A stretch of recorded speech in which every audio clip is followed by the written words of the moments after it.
We are going to talk about malware today, which is what happens when you accidentally click on things on the internet and things happen. So, what is malware? Okay. Malware is malicious software. It's a program or code that has harmful material that comes into your computer and does things that you don't want it to do. There are different forms of malware. There's something called adware, which I'm sure you've seen. There are pop-up ads that come on your screen and tell you, virus found, and it's flashing and making siren noises. They talk a lot about it in movies and things. It could be advertisements for websites. Lynn, I can't hear you. Can everybody else hear me? I can hear you. Okay. So, Sue, turn on your volume. Lynn, that was my problem. My computer was all the way down to almost 0 for volume. Yeah. And I didn't know how to get out and come back in, but I figured it out. Oh, I'm glad. So, well, one little thing. Hopefully Sue can figure it out. If not, we'll send her the recording of this. Anyway, so adware is when you see pop-ups come up on your screen advertising things, and you click on it to get rid of it, and it downloads something when you click on it. Dan, did you have a question? Let me find your, there you are. She's got everyone muted, and yet I unmuted mine. Okay, and I should have a full screen. I can't communicate with her. She's talking. I don't know what she's saying. Dan?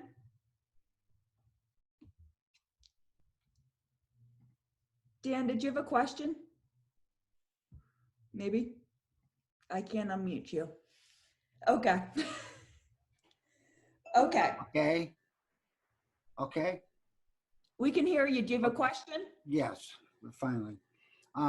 Yeah, I ran into something a week or so ago where I think it was a Citadel, something came through. It looked like, actually it was something to do with check in with them about the effect of the virus or something like that.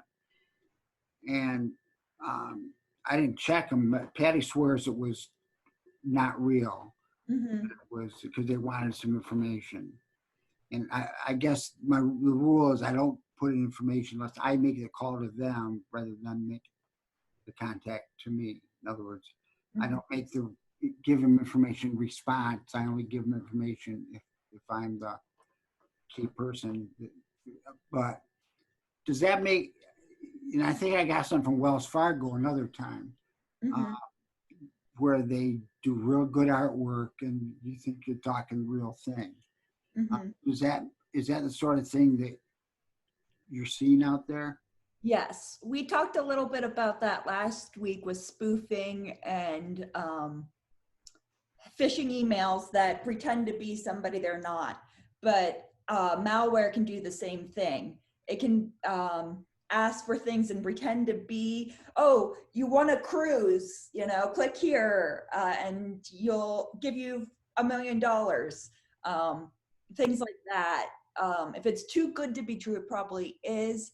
But whenever they ask for credit card information, social security numbers, personal information, it is 99% of the case malware, phishing emails, fake identity theft of a company or a person. So if they're asking that, physically call the company or the person, or open a new email and email them directly. If it says it's urgent that you have to answer right now, it's 99.9% of the time a fake or identity theft or phishing or malware of some kind. Okay. So always start guarded and rule out processes of elimination to determine if it's actually the real person. Always have your warning signals up. Okay, good. Okay? Mhm. So adware's pop-ups that flash on your screen, that's a form of malware. Another kind of malware is spyware. Now, spyware, you don't see it on your computer at all, but it's a code that comes down, you click on and it downloads onto your computer, and they spy on everything you do. They track that you're going to certain websites. They track, oh, you really like to buy books for your grandchildren, or oh, look, this person lives in Pennsylvania, or they spend a lot of time on Amazon. And then they sell that kind of stuff to companies. So they don't necessarily, this form of malware is hard to detect. It's hard to find on your computer, but it's also very dangerous. I'm going to show you in a few minutes a video from the Washington Post about spyware. But that is another form of malware. So let's go in through different forms, and then we'll talk about how do we avoid getting it on our computer, and what do we do if we get it on our computer. So questions about spyware before we move on? Lynn, can you hear me? Yes. This is George McLaughlin. What about Alexa? We have an Alexa. She's a spy, is she not? Well, she can be. They talk, the device itself is not, but Amazon does sometimes keep all of that information and use it for its benefit when doing things on its website. And there've been talk about it selling to companies and things. So it's a little, it's always got listening ears on, but it's a different, it's like malware is software that you don't want on your computer and things. Alexa is different in the fact that you decided to put her in your home. So you said, I'm okay with, I'm not sure about that. Sorry, mine's talking aloud now because we've said her name. But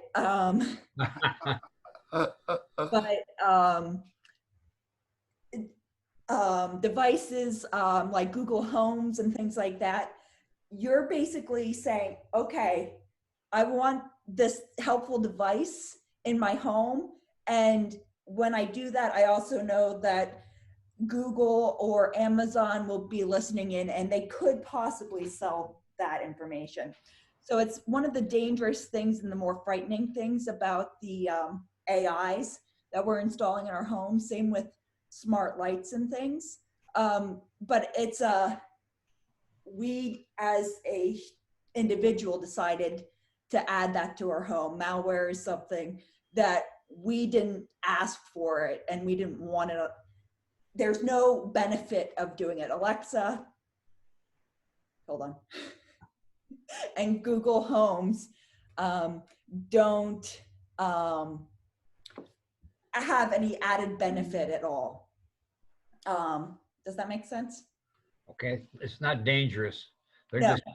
just gathering information about potential marketing. Yes, exactly. That's exactly what it is. Thank you. Thank you. Thank you. Who is unmuted? Okay. So, any other questions on spyware? But it's basically, yeah. Okay. Another form of malware is ransomware. You've probably heard about this in the news of companies that, or individuals that got ransomware and they had to pay money to get their information back. Basically what it does is it downloads on your computer and then it blocks you from doing anything on your computer and you have to pay someone money to get your data and your documents and your photos and everything on your computer back. So ransomware, to give you an idea of how expensive it is, a Florida city, of course, in 2019 had to pay $600,000 to a hacker to get their information from the city's government back.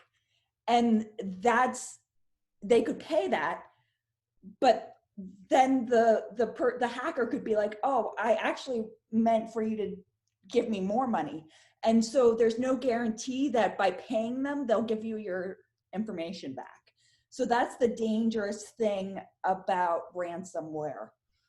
One of the best things about ransomware is it's super easy to avoid if you back up your computer. So if you back up your computer, you get ransomware on your computer, you can go, I'm smarter than you, hacker, and you can wipe your computer, get rid of everything on it, and then put in your backup and bring back to when you last saved. So it's basically like your computer's save as button.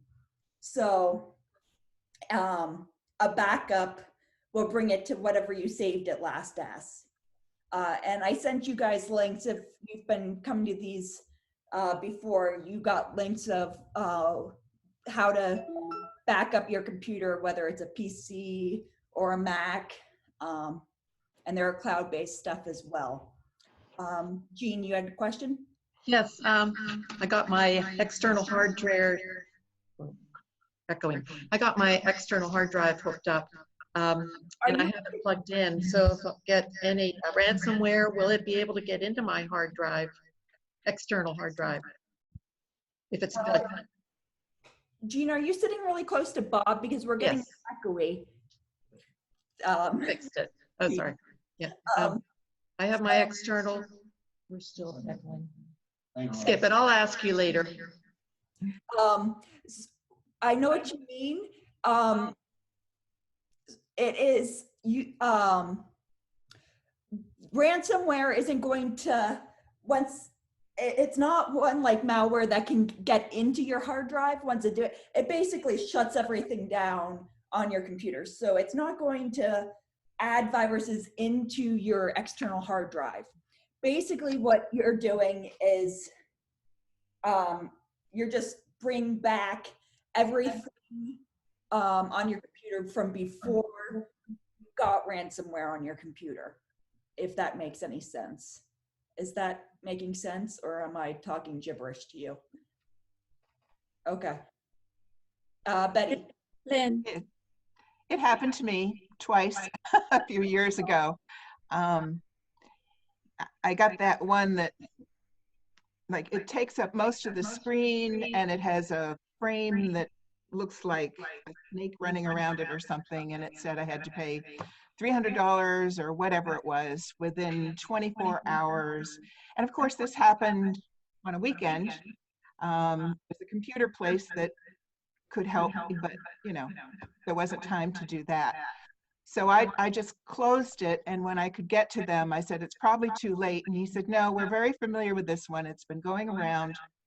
And I didn't have an external hard drive, and I still don't. I have full admission. I will get one, I promise.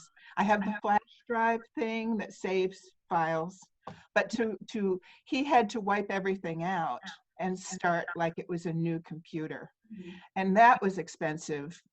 But when he did it the second time, he said, you really have to be careful, like you're always telling us, what you're clicking on. And when I think it happened right after I had gone to Facebook, and there was a little video in the middle of all my contacts, and it was something I was interested in. It was, you know, about a skit they did on SNL, and I had missed that, and I wanted to see it, so I clicked on that, and it was right after that this came up. That might be a, you know, coincidence, but I don't know. No, we are actually going to talk about Facebook ads in a little bit. So, Now I don't click on anything except my people. yes, Then, question, yes. Katie, can it affect anything that's saved on the cloud? No. Ransomware is physically your computer materials. Okay, so that's a good backup. I'm sure there's a form of ransomware that I haven't run into yet, but I'm sure if it doesn't exist yet, it will soon, to hack into cloud-based backups. But I have not seen that yet. I see that more as a company gets, like hackers get into a company's stuff and then they get a hold of your data. Thank you. More so than ransomware.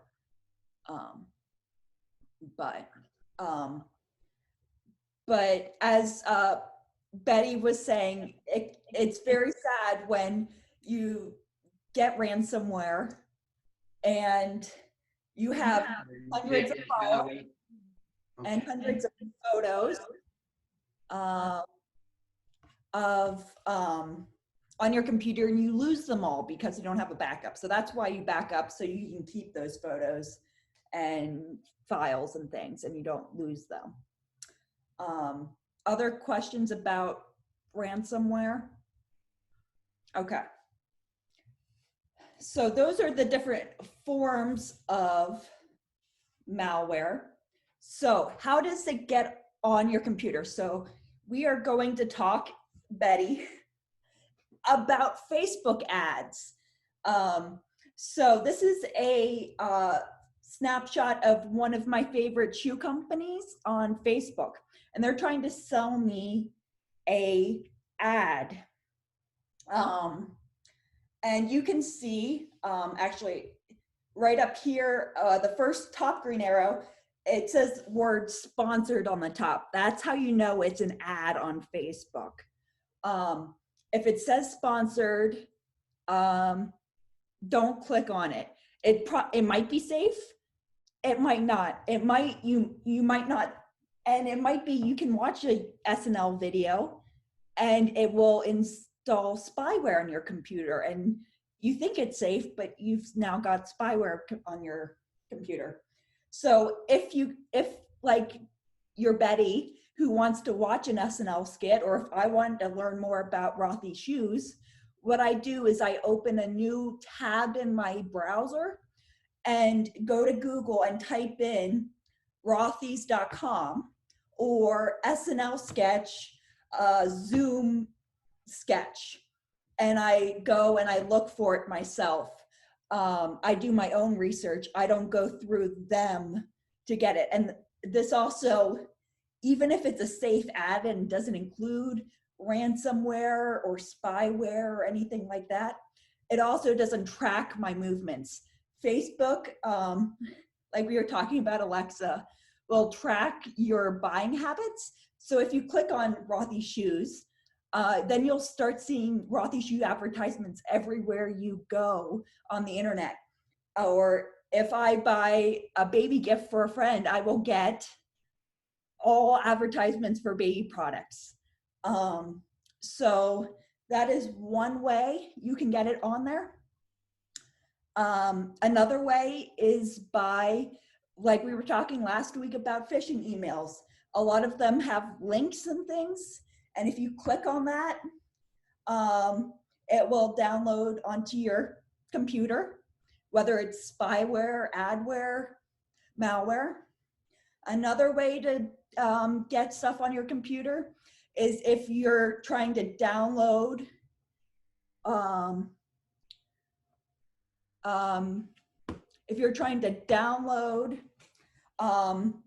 illegal, not that any of you would do this,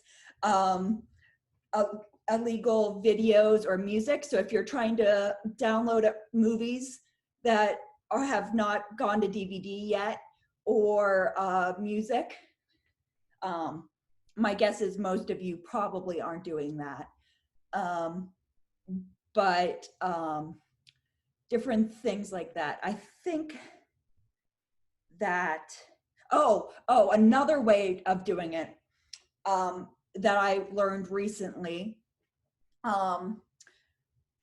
So some hackers will put malware on a USB stick and leave it in a parking lot or in a public space like a library or a church. And they think that you'll be the good Samaritan, take home the USB stick, plug it into your computer and go, I'm going to return this to the victim or the person. I found this at church. It must be one of the pastors. Let me see if I can do research and see who it is. So you plug it in and it doesn't have any files on it except for something that installs some form of malware on your computer.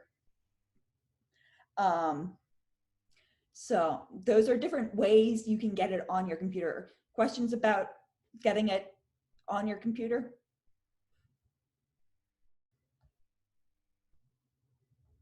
Okay.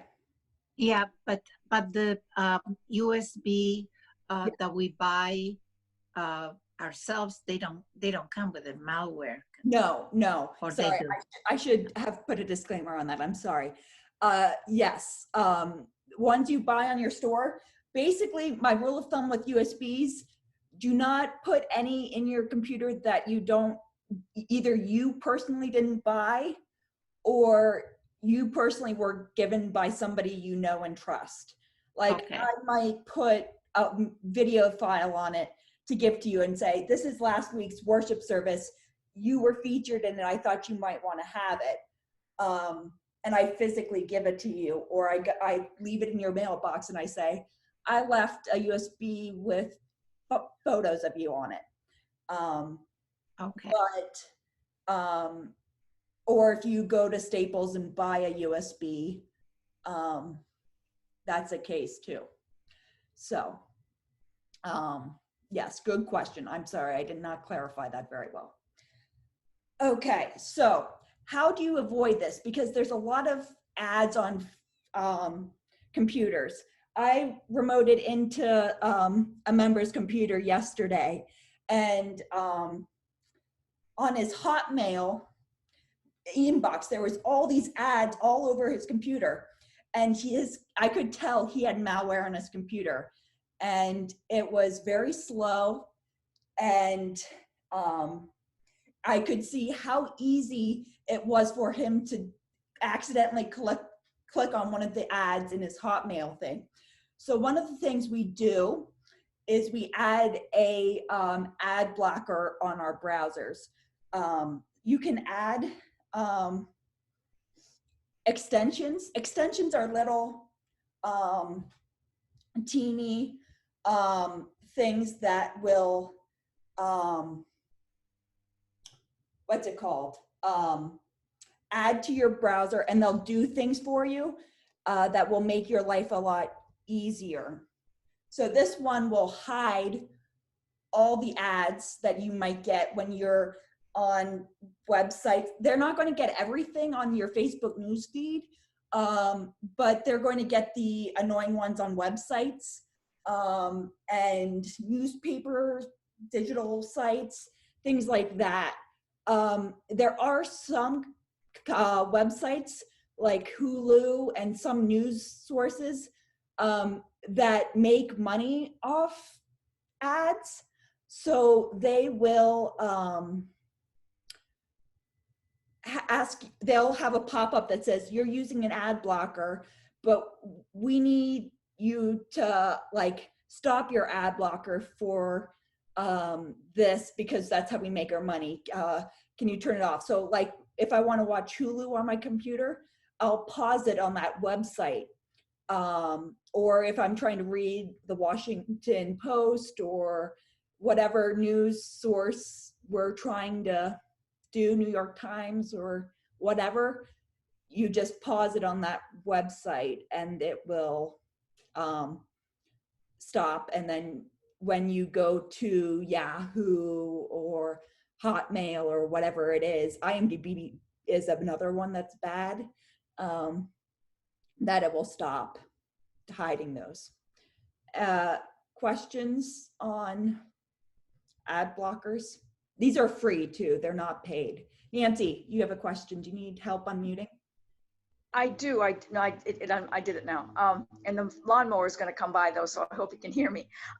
Do ad blockers slow down your computer? Because I had an ad blocker on my Edge browser, and everything got slower and slower. And I decided to switch to Google, to Chrome. And when I did, I didn't bother with an ad blocker, and everything comes down so much faster. Is it just faster on Chrome, or was the ad blocker actually, because it had to go in and block all the ads, did it slow down my computer? You guys are like one slide ahead of me. I'm so proud of you all. I find Edge not very friendly when it comes to extensions. Google or Chrome, Firefox, Opera are much more extension-based designed platforms. So that might be part of it. You might have also, sometimes when you add extensions, you add spyware. So I'm going to show you a video right now that was created by the Washington Post digital correspondent.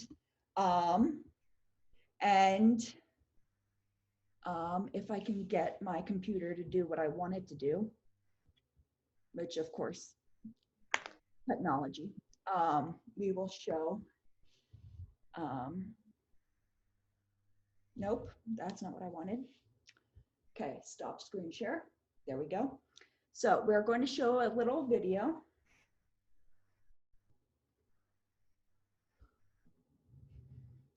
Share.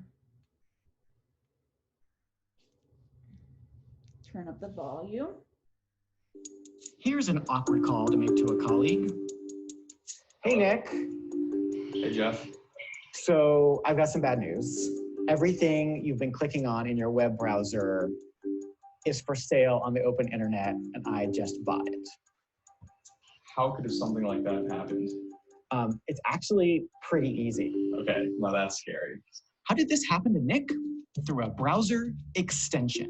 They're little applications you install in Chrome, Firefox, or Opera to make browsing the web better.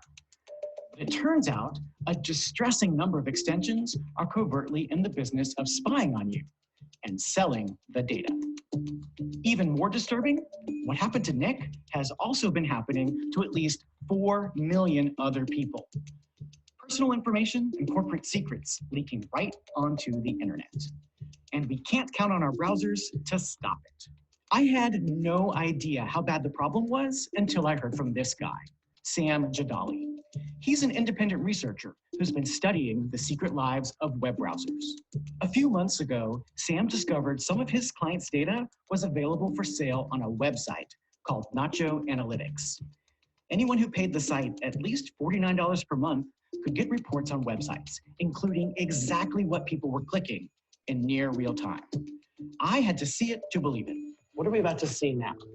So I'm about to show you data that we can find on Microsoft OneDrive. Microsoft OneDrive, that's like Dropbox or Google Drive is where people store all kinds of files for work, for home. What kinds of files have you found in there? So you can actually search by page title. So you could just run a simple search query for the word tax, and you can potentially find people's tax returns. And within that, you can see, I'm sure, if you open it, I'm sure all sorts of sensitive financial information, personal information, bank account information. Then Sam showed me the links to medical records, exposing the names of patients, doctors, and even medications, which we blurred out here. We saw people checking into flights, exposing their names and IDs. We saw people booking Ubers, leaking their exact pickup and drop-off locations. We did not click on any of these links. Instead, we ran a test. I installed a leaky extension, then looked at a document in my browser. Sam was able to find and open it from Nacho in as little as an hour. Then I asked Sam if he could find data from the Washington Post. That's how we discovered Nick clicking around on the Post's internal website. We watched him logging in and checking out the summer interns. Over months, he'd likely leaked much, much more. It's shocking to be able to trace data from the moment it gets grabbed to the place it gets sold. Nacho Analytics isn't on the dark web. It isn't technically stolen data. Nacho bills itself as a marketing intelligence service, helping businesses know what competitors are up to. Nacho also claims it's 100% legal. Here's how one of its employees described Nacho in a web video a few months ago. We are gathering data from millions of opt-in users, individuals from around the world that agreed to share their browsing data anonymously. Nacho Analytics scrubs this data, so all personal information is deleted. Is that really the case? With Nick, his data leaked from an extension called Hover Zoom. Its stated purpose is to enlarge photos on websites. Hover Zoom's privacy policy does say it can read your browsing history. By clicking agree, you're allowing it to view every page you click. But the messages you see while installing Hover Zoom hardly suggest they're in the data business. The extension's maker didn't answer my emails. After Sam disclosed his findings, Google, Mozilla, and Opera banned at least 6 of the leaky extensions he had identified, including Hover Zoom. If you had one of them installed, it no longer works.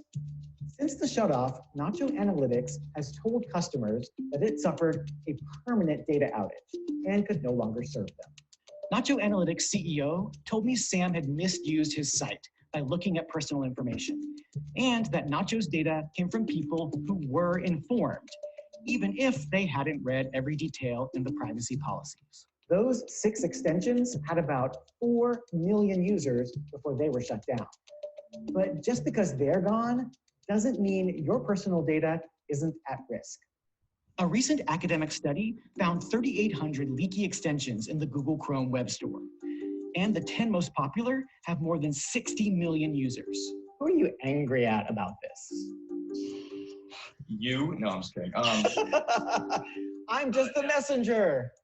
Yeah, I can't be mad at the messenger. Well, I'm angry at Google maybe for being permissive of certain things like this and to promote a marketplace and a culture that allows this to happen.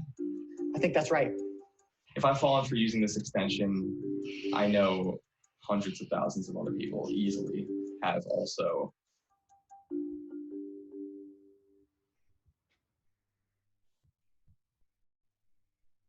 Yes.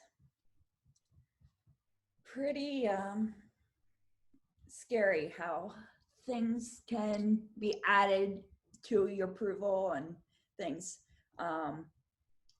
without your consent necessarily, other than accept terms and agreements, because none of us read all those terms and agreements, but we want to get through them.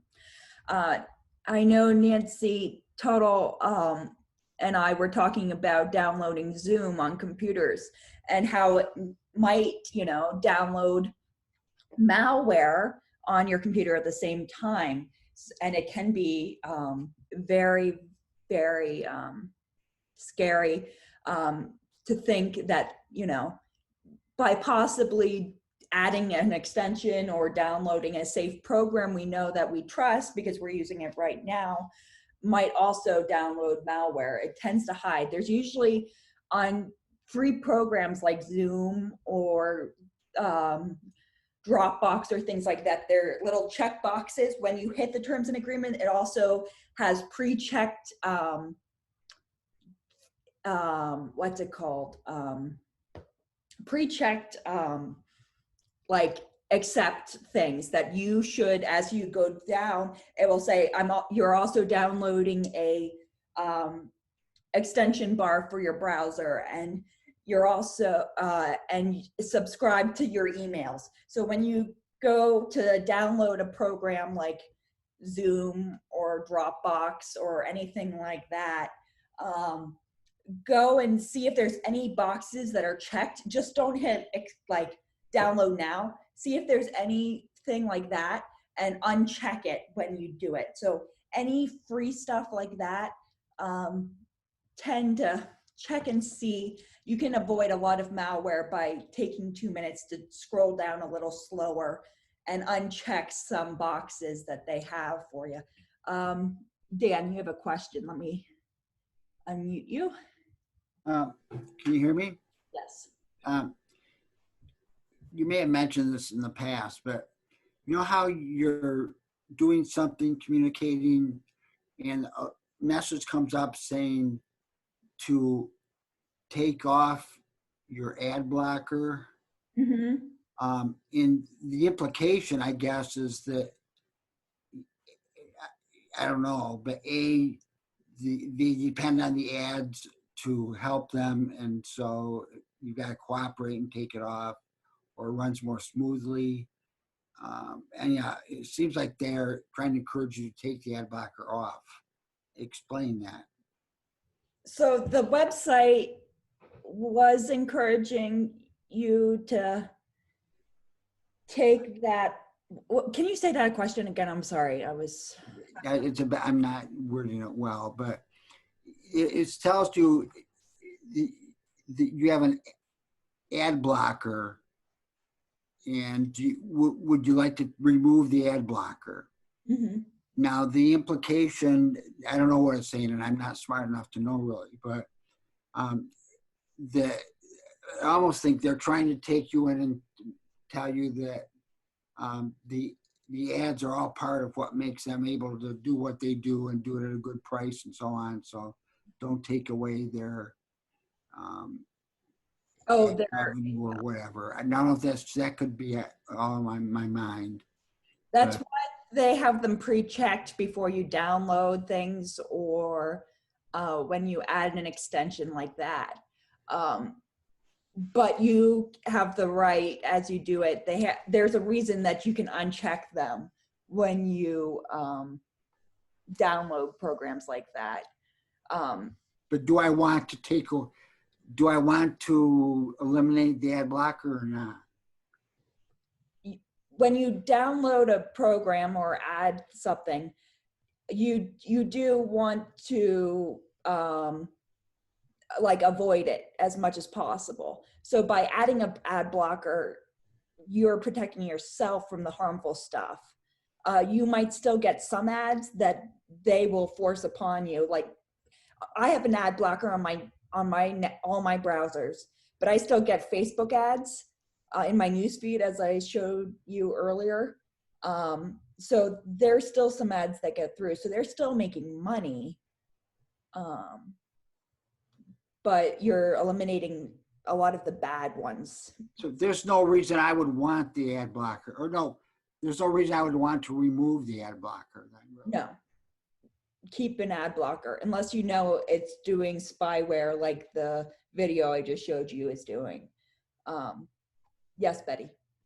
I do have Ad Blocker Plus, and sometimes I miss a TV show and I want to go watch it, and one of the stations wouldn't let me do that. So I just removed the ad blocker for that station. Mm-hmm. And I know I can put it back. Once I realized how simple it was to do, just that little icon, and you just push the button in a second, you can watch your show, and then you can turn it off if you want and do it next time. So I'm comfortable with that. Mm-hmm. Hope that's okay. Yes, that's perfect. You're doing everything right. Well done. Okay. Good job. Yes. If you were curious about learning more about spyware companies that are doing that kind of stuff, Netflix did an interesting documentary fairly recently called The Great Hack, which goes into a lot of the political ads that they did in the 2016 election and things that they did spyware. It was very interesting, but also scary at the same time. But anyway. Will they be doing that again this election then? Oh, definitely. Definitely. What do we do about it? There's not much you can do about it other than the ad blockers. Can you give me a better answer? Nothing we can do about it, huh? Unfortunately, hackers, we're always trying to stay ahead of hackers and computer bad guys doing stuff, but they always get a little bit head start from us. So we're always playing catch up, trying to put out fires that they start. So usually when we get smart enough to figure out how to stop it, they're on to some other new form of tricks. So yeah. But by adding a ad blocker, you will protect yourself against a lot of the harmful stuff out there. How do you add an ad blocker to your browsers? I mean, I'm way behind you here. How do you do that? What browser do you use? Do you use Chrome? I have Safari and Chrome. Okay, I'll show you Chrome because not everybody has Safari. Let me pull up Chrome. New window. Do you guys see this? Yeah, I do. Okay, good. So we go, if you go to Google, typing Google extension store. Oops, nope, that's wrong. It helps if you spell it. Chrome Web Store is what it's called. And in here, you can search for what you want. So we want an ad blocker.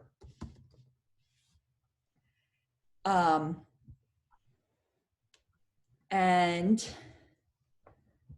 you can scroll down and add whatever ad. And we want ones with ratings that are high. Sorry, you guys are in my way. I need to move your faces.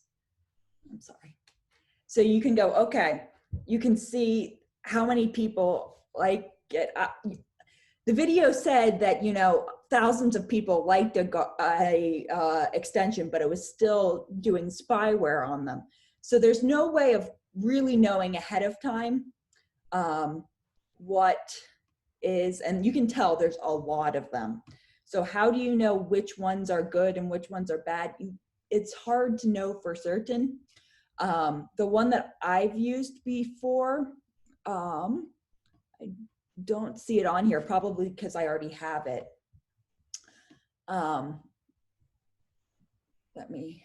So this is the one I have. It's Ad Block.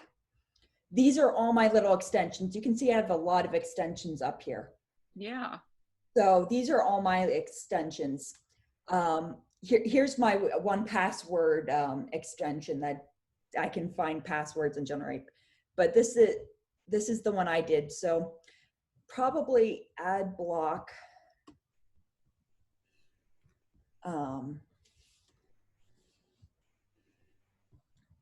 Surprised it's not here, but anyway.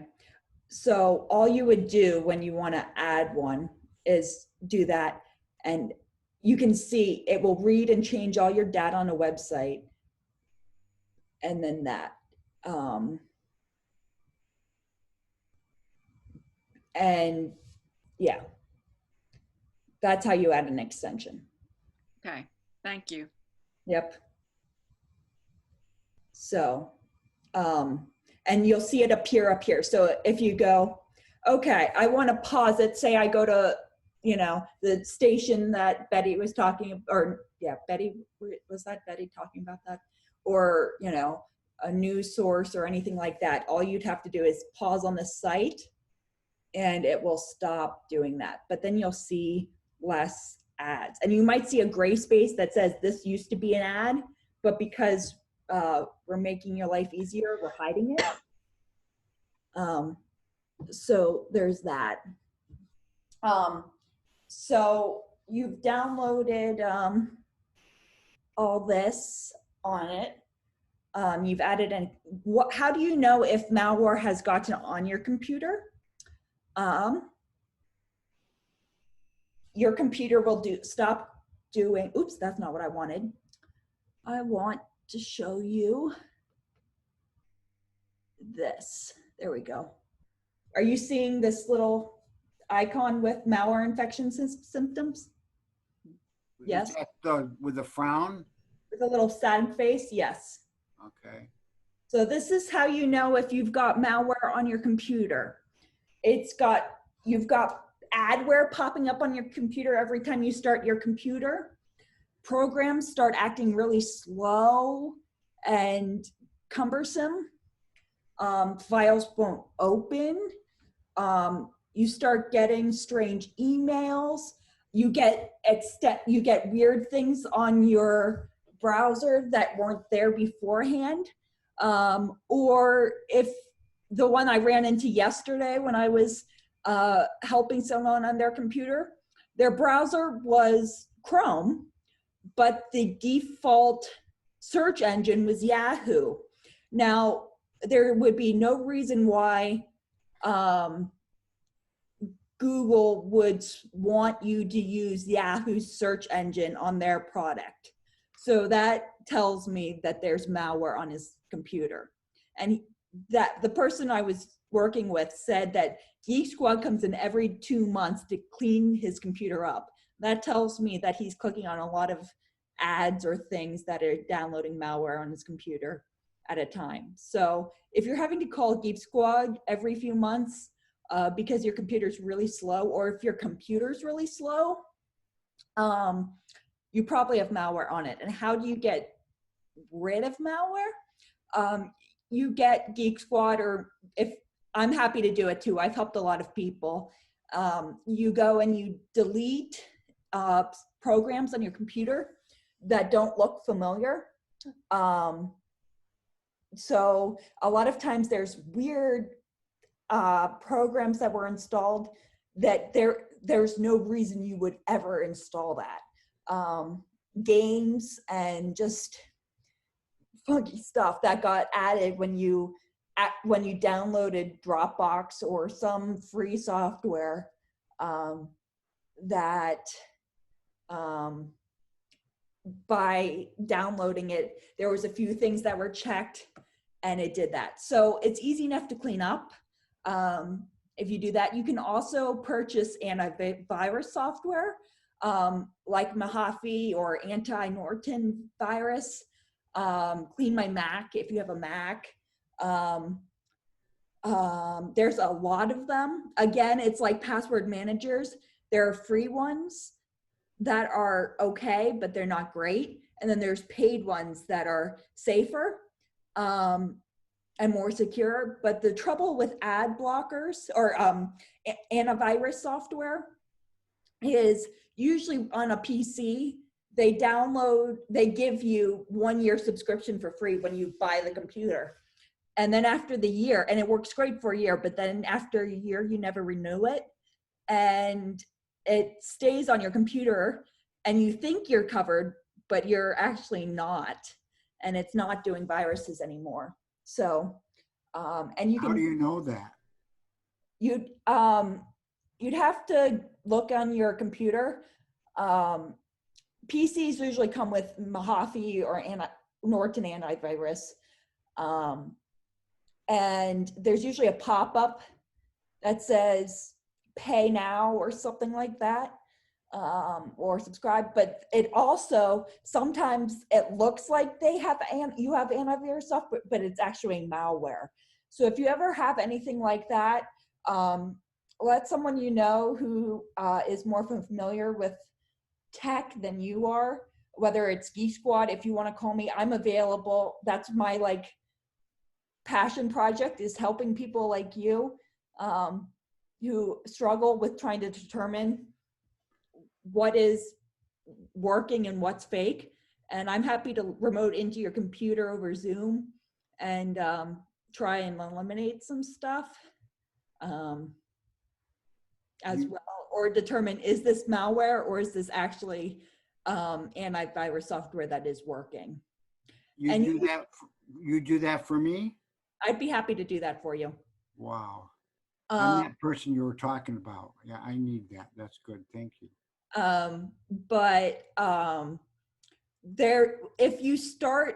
If all of a sudden your computer starts going really slow and you downloaded something or you added a new extension, and that can determine why you might have got when the malware got on your computer. And that's another way. You could also, if you back up your computer and all of a sudden, 2 weeks, your computer's acting really slow and you're like, what the heck? You can go back, pull up an old backup, from before there was malware on it if you don't know when or how you got it on, and bring it back to where it was. So that's another way of reason to back up your computer if you get any form of malware, not just ransomware. Ransomware. It's hard to tell because some days I'm just slow and I'm not sure who's the lowest common denominator there. But okay. Yeah. Questions? Oh, I have a question. Yeah. Nancy. Windows 10, the software that comes with Windows 10, isn't that have an antivirus program, or do we need one in addition to that? Probably. There's usually some free form. Or well, I had a free one a long time ago, and then when the hacker came in or whatever, and when Microsoft got in and fixed it all for me, they told me that was free and that was I shouldn't use that one, and just the one that comes with Windows was fine. So is that not true?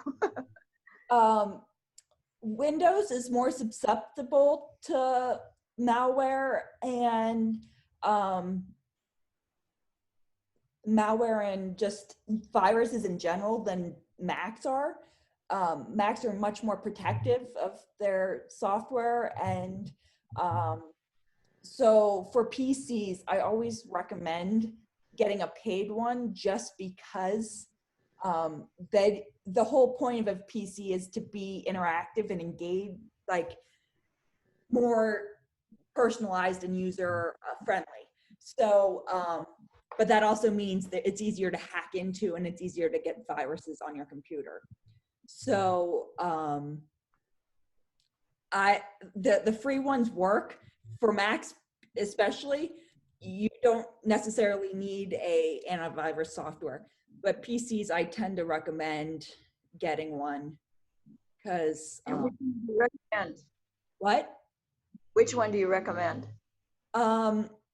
See, I have a Mac, so I'm not as expert.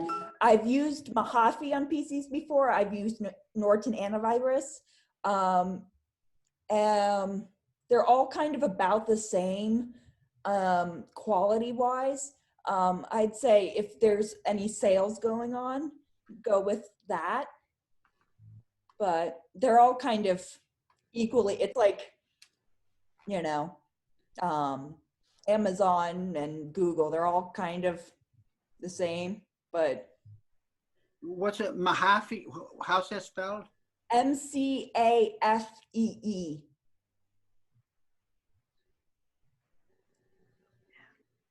MC. AFEE. Or the other one was Norton Antivirus. I can send links in an email. I have Norton 360. That would be it. Okay. You've got one then. Just make sure it's actually paid up and not just sitting there looking pretty, pretending it's working. Okay. Lynn? Yes, Jerry. If anybody has Comcast, the full package where you have TV, your phone, and the internet, you may not be aware, but Norton is totally free. The whole package. Oh, that's great to know. Thank you, Jerry. I did not know that. Yeah, I have it, and it doesn't cost me anything. It's all part of the package. Fantastic.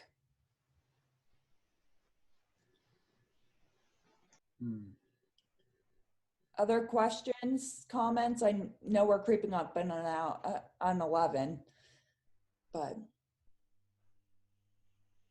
Does Barb have a question? Barb. Barb Boyd or? Oh, there's 2 pages. Sorry, guys. I didn't realize we had 2 pages. Barb Oster? Barbo, where are you? There you are. Sorry. She needs to turn up her volume. Barb, sorry, I realized I had 2 pages of people. I didn't realize I had 2 pages. That's okay. Lynn, I don't have an external hard drive. I intend on getting one. Would you recommend one, or doesn't it matter? Barb Drain asked me this earlier this week. You Barbs. It's the name. they're all kind of comparable. I personally have a G Drive. It was recommended by a techie friend of mine, but it's more tech-based. For your purposes, they're all pretty much equivalent. What was it called? Seagate, is that what it is? That one is one I've used in the past. I know people who have it and their cables went bad and things like that. You can always buy new cables, but that is one. Toshiba has some. They're all pretty much the same. I'd say the size of your external hard drive is more important than the maker. It's kind of like cameras. Nikon and Canon, they're all comparable. There are advantages for different ones. I'd say you want 500 gigs or higher. You probably don't need 4 terabytes. But I would say that's more important, say, than possibly the company. But what's it called? Yeah. Whatever deal you can find on Staples or Amazon or anything. Sounds good to me. Thank you, Lynn. Yep. Lynn? Yes. I have the Seagate one, and when 2 weeks ago, after the meeting, my hard drive just crapped out, and I lost everything. Couldn't do anything. But the thing that saved me was the Seagate. There's a program on Seagate when you install it that it will keep it there. You can send it to the cloud or OneNote, but I got everything off of Seagate. My son did it for me. Fantastic. I'm glad to hear it. Lynn, it's Connie. I have a question. Yes. I have a G drive that got full. Can you erase those things? And you can. You can. So what it does is depending on how you have your backup set, I have mine set every day to backup, which means eventually I'll have, 600 or 365 days of storage, but I don't need 365. So you can go back and delete, things that happened last May, because I don't want to go to a backup from last May of 2019 anymore, because I have so much more on there. So you can go back. I don't know how yours is set up, but well, it's an old Mac, so God only. I know how to do Macs. If you want, sometime I can work with you on your computer on Zoom and show you how to delete them. And I've never gone to Chrome because I didn't trust it to not cause more problems than it's worth. Yeah. Well, I got off Facebook too. Yeah, smart. Chrome has its advantages, but it has its disadvantages when it comes to privacy. Firefox is a better privacy protected browser. Right. Chrome is convenient for if you have a Google or a Gmail and use Google Drive, which is really nice. So there are pros and cons to all browsers. I think Phil has a question. Yeah. Phil has a question. I think I heard you say, Lynn, that Macs are less susceptible to some of this malware and virus. Does that mean you really shouldn't need to add anything to it? It's pretty well protected as is, or are there possible instances of spyware getting in unnoticed where something should be added, like an extension, an ad blocker, that sort of thing? I think for Macs, ad blocker extensions on your browser are the most important. I used to have antivirus software on my computer, but I got rid of it because I was checking to see how much it removed from it, and there was hardly anything. It was pretty much just old files that I no longer needed, that it was cleaning up. What Macs do, it's kind of like iPhones. The reason that people that are less tech savvy get iPhones is because they vet the apps, more than PCs or Androids. And so it's much harder to do stuff. That's why it's more expensive, and it takes longer to get things on Macs. But when they do, it's really nice. Thank you. Dan? Couple questions. How do I know if I have an ad blocker? If you did not add an extension on your browser, then you do not have one. Okay, well, another question. I've got a backup drive, okay? It was put on. And as far as I know, it's there doing whatever backup drives do. I don't know. It just, I guess, keeps track on it. How do I know that it's backing up? How do I know there's functioning? When your son set up your backup, most likely it asked him how often he wanted to back it up. And you can set it for daily, weekly, monthly. I do mine daily. How do I even have that? I'm sorry, I'm stupid this way. How do I even have access to know this? You can check in your control panel on your computer. Okay. Yeah, that is something maybe when we are on another day, somebody who's willing to let me share their computer screen on a PC, we can kind of show how to check those kind of things. But we'll do that another day. I'll offer myself. Okay. Maybe in 2 weeks. Next week, I'd like to focus on how can we tell if a website is a real company or a fake company. So, and then I think I'm going to just do a tech time. You come in and we'll do our questions. So maybe we focus on how do you check to see if it's backing up, and any questions you have. It will just be come and I'll answer whatever burning questions you have. Other questions? Gene looks like he has a question. Gene has a question. Bob? Yes. Did you send a fake email today?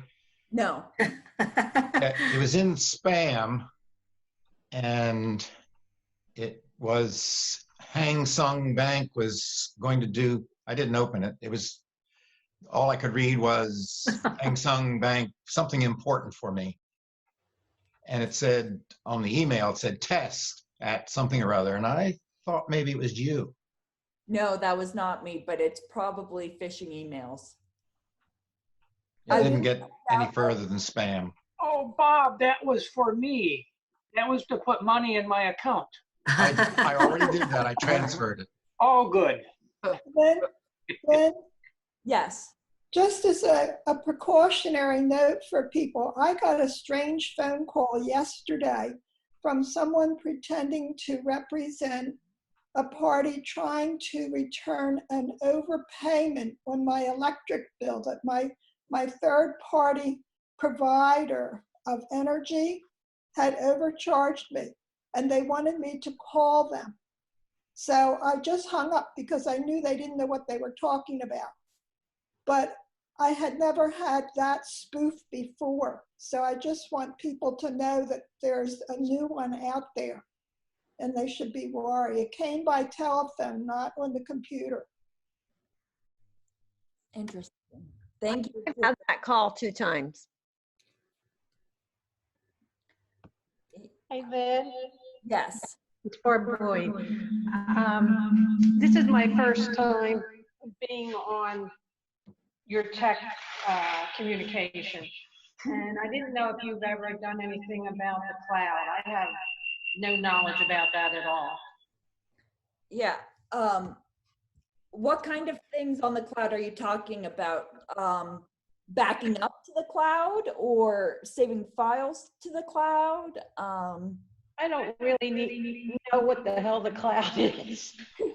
We can do a whole class on what is the cloud, but there's a lot of different forms of the cloud. So maybe we go into that. I'll work on that presentation. It's going to be a while because I don't have it created yet. But okay. I feel like I'm in the cloud. Lynn, yes, this is Jeannie Claver. When the other gentleman was talking about getting a spam email from you, I went into my spam folder and I have received another one of those emails from Ann Hatfield. Would you like me to forward that to you? Please do.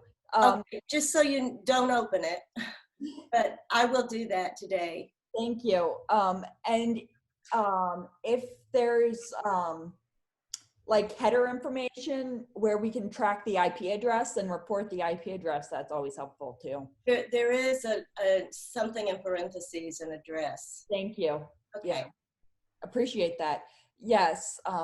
Anytime you get any fake emails from the church, please let me and the person that they're pretending to be, whether it be George or Don or Ann. I know Cindy Poole got one from Sue Spots too. So be alert. There's a lot of people out there doing stuff. Lynn, I have a question about backing up your hard drive. Mm-hmm. You said that you went back to 2000, May of 2019 and eliminated that because you didn't need that anymore. And also you could have your hard drive backed up every day or every week or whatever. Well, my question is, does it, if you have it backed up every week, does it store that whole information, all that information over and over and over again every week? Is that what happens? Mm-hmm. And it just adds on the new stuff that you've added each week? Yes. Okay, so it would be good to every 6 months to get rid of the old stuff? Something, is that? Yes. Okay. Yeah, if you run out of storage, you just go back and delete the stuff that happened 6 months ago because most likely all of that is out of date.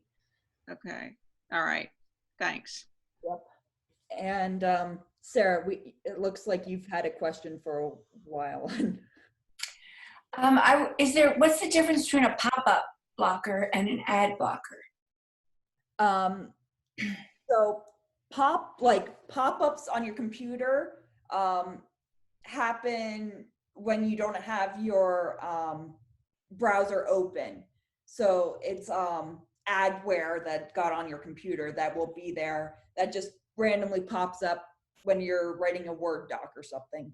An ad blocker extension on your browser will hide all ads embedded on your browser. So when you go to web pages, a lot of times there will be stuff flashing, advertising for different things that they will hide for you. So well, sometimes if you're trying to get on a website, it'll say you have to remove your pop-up blocker to get on. Yes. What does that mean? That would be a ad blocker too. It's a pop-up ad blocker. Okay. Pop-ups as well. So sometimes it's like, yeah, you need to hide that or pause it for that website. Okay, so that's okay to do that too.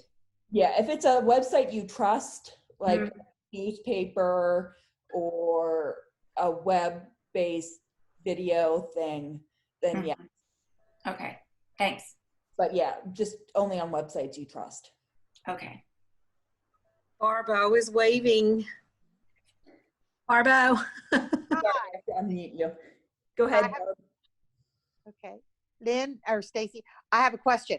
When you back up, does it not overwrite the previous day and always only keep 1 day's worth of backup, or it adds to it? It doesn't overwrite?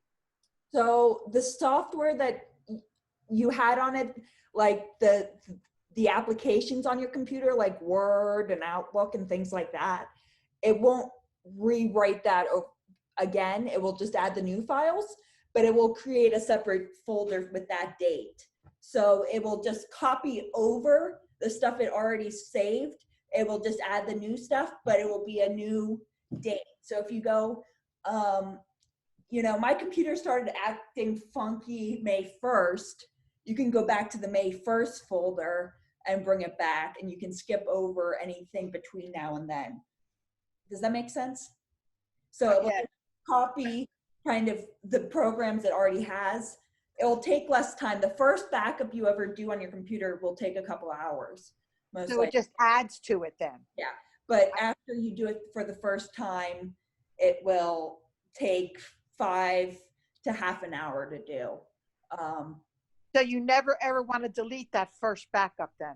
No, you can. It will just rewrite what you deleted in the new date. So like I have, you know, all of my applications like Chrome and Firefox and things like that, that it doesn't do every day. But if I delete the original one that they had that original copy, it will add that to the folder again after I delete it. I see. Okay. Just in a new date. Gotcha. Stupid. If I want to get off right now and back up my computer, what do I do? So you would go to your control panel. I'd have to go on a PC and look specifics because I haven't done it in a while. And I do out of habit, and I don't always, you know, write down what it is, but it should be under your devices or backups. There might be a backup section on your control panel. Okay. I'd have to look at a PC. Okay. I'll play around with it and see. Rob, you have a question? Yeah, Lynn, I'm reading the New York Times online. Yeah. When I get to a text of an article, I have ads about every third or fourth paragraph. Would an ad blocker that I add eliminate those ads? Yes, but I think New York Times will ask you to pause your ad blocker. Bigger companies, especially newspapers, that because they're no longer making money on their paper, you know, copies because less people are buying, you know, the physical thing. A lot of times they are making money by digital ads, so they ask you to stop or pause your ad blocker unless you're a paid subscriber that you pay New York Times to read their or Wall Street Journal. So depends on if you pay them or not, but depending, either or. But it would, yes, the ad blocker would hide those ads. Okay, not a major problem. Every once in a while, they ask you to have a paid paper subscription, hard copy subscription, because they're not getting enough money from the $17 a month that I pay. Yeah. Thank you. Yeah. Other questions? I have a question if nobody else does. Go ahead, Marty. My iPhone, when I'm on Facebook, and a friend has put like a link, a news link to read, and I'll hit that link, and there's so many ads on that link that I can't read the news. It's just an ad after ad, and there'll be like a few words of the news and then more ads. Is that, can I do? An ad blocker would stop that. An ad blocker on my iPhone would stop that. It's harder to get ad blockers on your phone if you're going to if you click on something on Facebook, which always be wary of, because it might add spyware or malware to your computer. iPhone, it's a little safer, but still not, you know, perfect. You can add it to your thing. It's just more labor intensive. I'll see if I can get steps for you to how to do that. That happens all the time. I mean, every time I click something, it's ad after ad after ad. I can't barely read it. So do I need to get some kind of spyware or not spyware blocker or whatever you were talking about earlier? Yeah. Well, I'll have to do some research on how to get that on your phone because it's a lot harder to get it on your phone, like an ad blocker on your phone, because it's not designed for that. Okay. So I would recommend if you're interested in an article from a friend or something I would go to your computer and read it there, or an iPad. Even iPads have the same issue. Never mind, disregard what I said. Lynn, yeah. Any of the stuff we discussed today, do you have, you were very helpful. You sent follow-up little articles or whatever. Do you have any for dummies articles or something that you could send? It would be Articles helpful? about ad blockers or What about anything we discussed today? I know I'm being general, but anything that would be helpful that hits a bell with you where you think about it, say that would be useful for a kind of a.